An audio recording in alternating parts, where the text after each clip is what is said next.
Today I want to talk to you guys about photography contests. And I'm going to give you 5 reasons why your pictures are not winning in contests or getting highly rated or scored in contests. Now, I need to take you back 20-something years, back to when I was a student in photography school. I had the opportunity to volunteer for the Atlanta Photojournalism Seminar.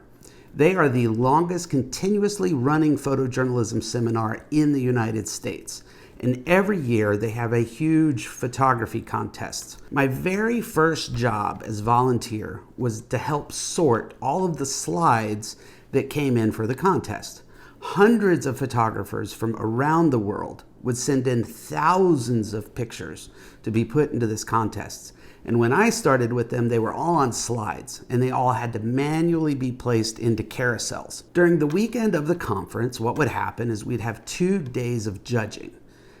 And let me tell you, the judges were the best in the industry.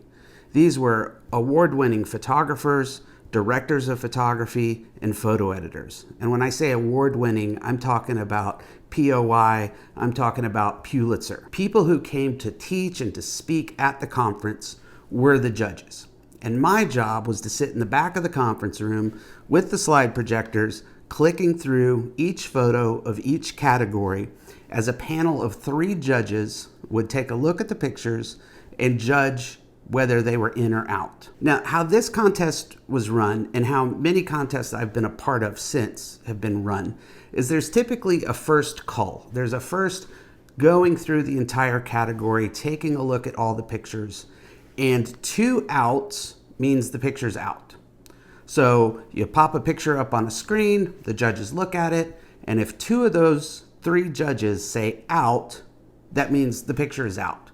It's not going to make it to the next round. I was back there with a remote control on the carousel projector, going through image after image. Now remember, I was in photography school. I was still just a young buck. And I remember specifically in a spot news category, this photograph popped up.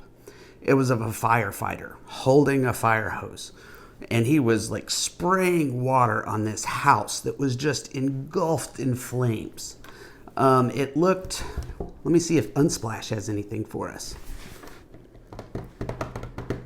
It looked something like this.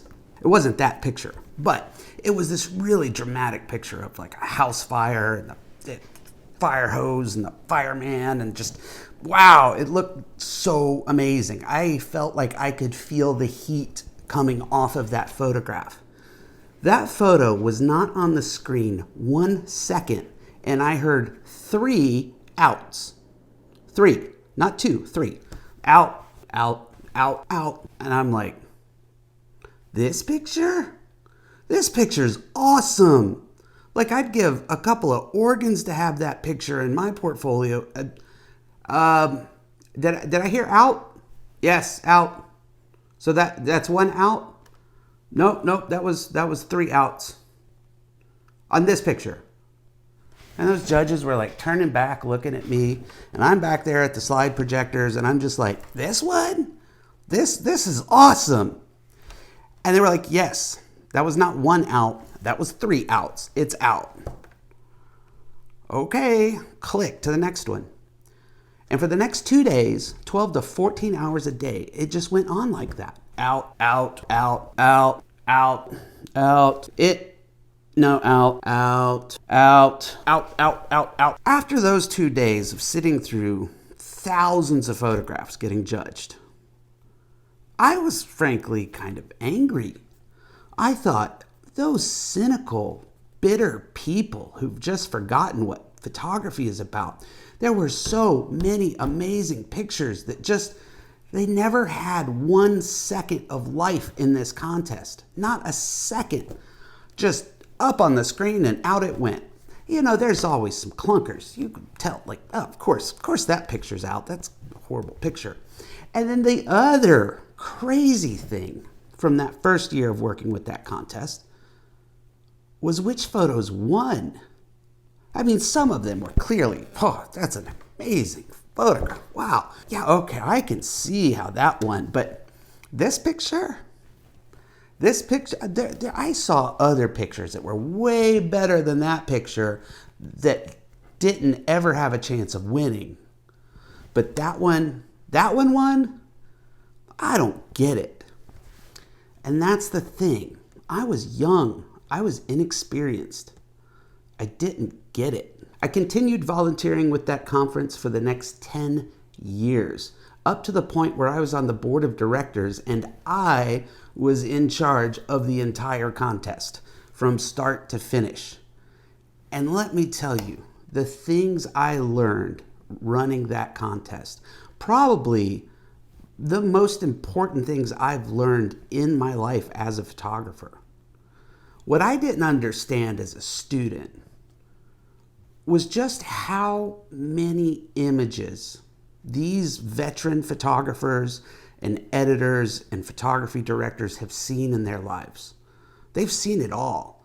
They have sent photographers out on assignments. Those photographers themselves have completed those assignments. These folks know what it's like to show up at a house that's on fire with firemen running around trying to put it out.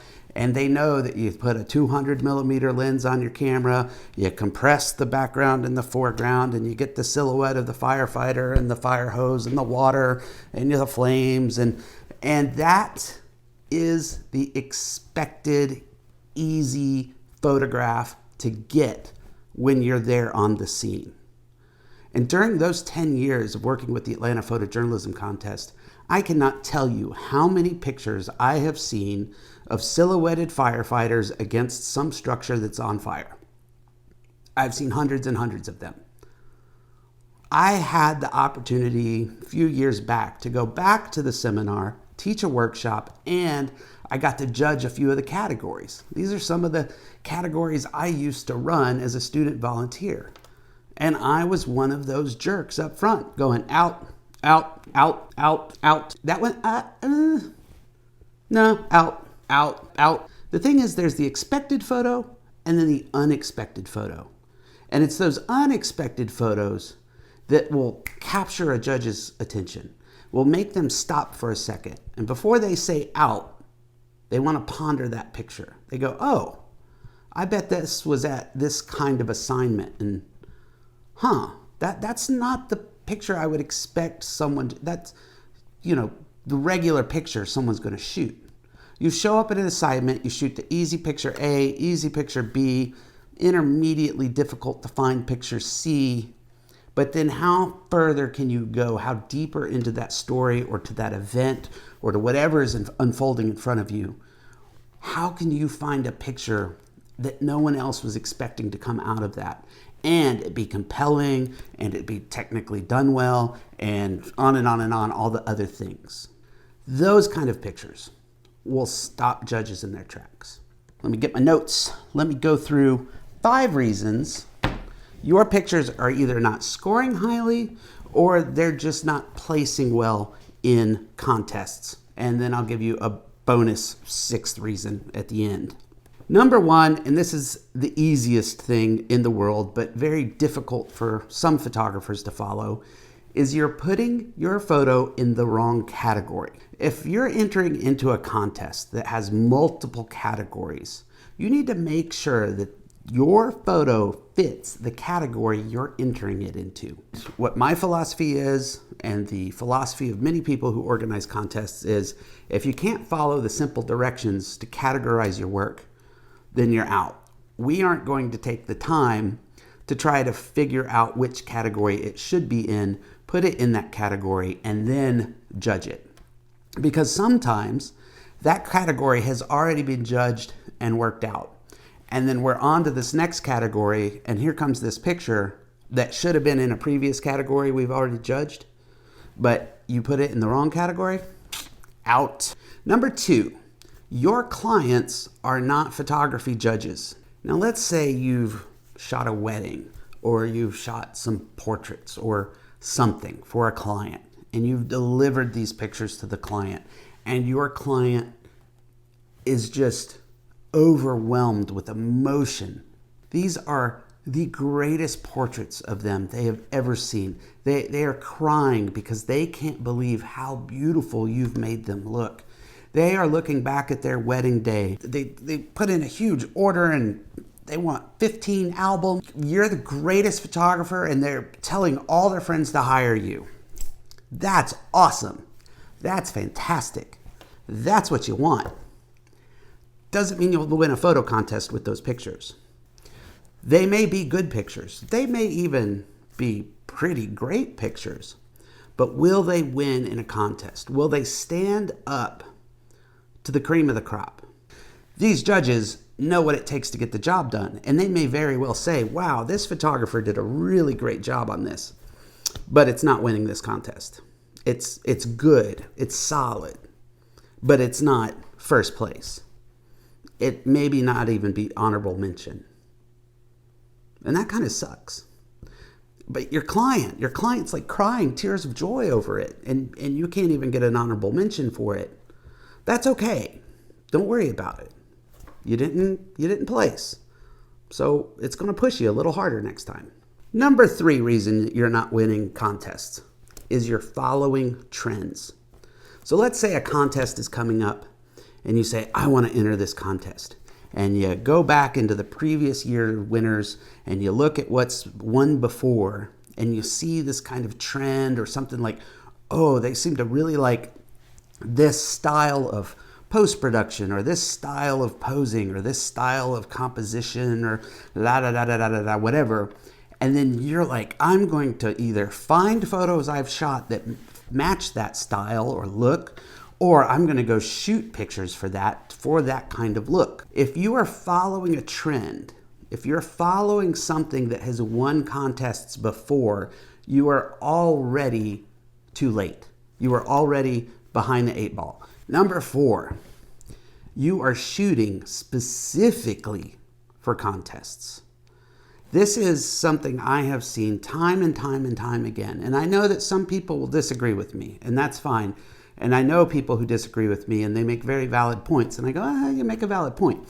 But I have seen people who get really just excited to enter contests and they shoot for contests. They are shooting pictures that are going to try to win as many contests as they can enter. And what I have seen overall, over years of running a contest, just observing contests as a viewer sitting in the back of the room, and for being a judge on multiple contests myself, is that people who shoot for themselves and who make work for themselves are far more likely to win over the judges in a contest. We want to see what you shoot. We want to see how you see the world. We don't want you to shoot pictures that we think we're going to like. Because here's the deal. Every year, for most organizations that run a contest, every year the judges are changing out. So this year's judges who are judging whatever categories they're judging are different than last year's judges. And having run a contest and being part of a contest for a decade, I have seen pictures that I could say, you know what? Last year's judges would have loved this, and this would have won, but it didn't win this year. So if you're shooting specifically for contests, you don't know who is going to be judging it at that given time. So it's really difficult. You just need to shoot for yourself. The 5th reason that you aren't winning contests, or you aren't getting higher grades or ratings or ranks that you want from contests that do that, is that your emotional connection to that photograph is not coming through to the viewer. I've seen people post images into Facebook groups and online and things like that and say, hey, X contest or X judging thing is coming up. I've got these 3 pictures here. Which one do you think I should submit? And I sit there behind my screen looking at those 3 pictures and I go, none of them. None of those are going to place. They're not going to, out. Out, out, out. I'm sorry. None of them are. You've been learning photography. You've been working on your craft. You've been working on your lighting and your directing and your business skills and this and that. And then one day, a client walks in and you have the best shoot of your life. I mean, everything came together on that shoot. You nailed the lighting. You were directing your client so well. And you just clicked. Everything just finally moved. I mean, you have been like wax on, wax off for years. And finally, on this shoot, everything came into focus, so to speak. Everything clicked, so to speak. And it was amazing. And you look at these pictures and you go, I've arrived. I have broken past this plateau I've been struggling on, and I have reached a new level in my work. And I am finally creating the kind of work I have been working so hard to get to. Again, awesome. Those moments are amazing in your life as a photographer. But here's the thing, is that while this photo or this particular shoot or this particular event shows you in your life the huge gains you have made, those gains may still be far away from getting you a higher score or getting you in a first, second, or third place. You're getting there. You're getting there. And that's the hard thing for me is to be encouraging to people. Like, you're doing a great job. You're making solid work. But I honestly, in my opinion, I don't think it's going to place too well. I think you're going to put it in that category or that contest, and you're going to be disappointed. Here is the bonus sixth reason why you're not winning. Is because someone is a better negotiator.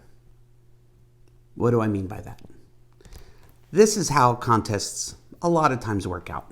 Hundreds of pictures at a category get called down and called down and called down to say, let's say 15 pictures. And let's say there's a first, second, third place, and maybe an honorable mention or two up for grabs. So let's say there's 5 spots that can win, and we're looking at 10 or 15 pictures that have really risen to the top of this category. These 15 pictures are the best that have been submitted. Okay, here's what we have to work for. We have to get these down to 5. Sometimes there's a very clear winner. Like, like we all love this picture. We all have decided, us panel of judges, yeah, let's put that in first place. All right, first place. Now let's pick second place. Well, then the negotiations and the back and forth and the wrangling start to happen. Well, I really love this picture. Well, I really love this picture. I think this is a strong second. Well, I would give that third. I wouldn't give it second. But so, okay, well, let's put it in third. Let's put yours in second. Let's see how that looks. And I definitely like these two for honorable mentions. And then the wrangling starts. And no joke, I have seen pictures that in the initial conversations between judges were somewhere in the first 3 spots, first, second, or third. Images were there. And then as the conversations went on, a picture would drop out of 1, 2, or 3 and maybe into an honorable mention. And sometimes would just fall out altogether.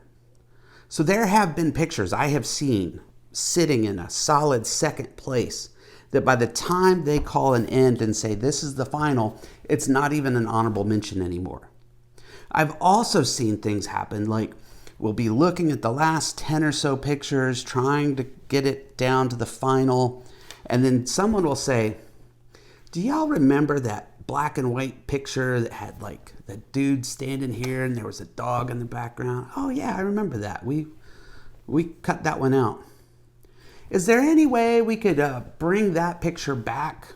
Could we look at that picture again? Categories can take hours to go through sometimes, depending on how many pictures are put into it. And And now you want me to go digging back through here, try to find some black and white picture of a dude and a dog. Like, okay, so whoever's running the contest gets back into the archive, goes and, oh, here, is this the picture you're looking for? Yeah, that's it. And then I've seen all the judges go, yeah, that's a great picture. Like, why did we throw that out? Let's put this back into the mix. So a photo that was thrown out is back into it now and ends up placing, or at least getting an honorable mention.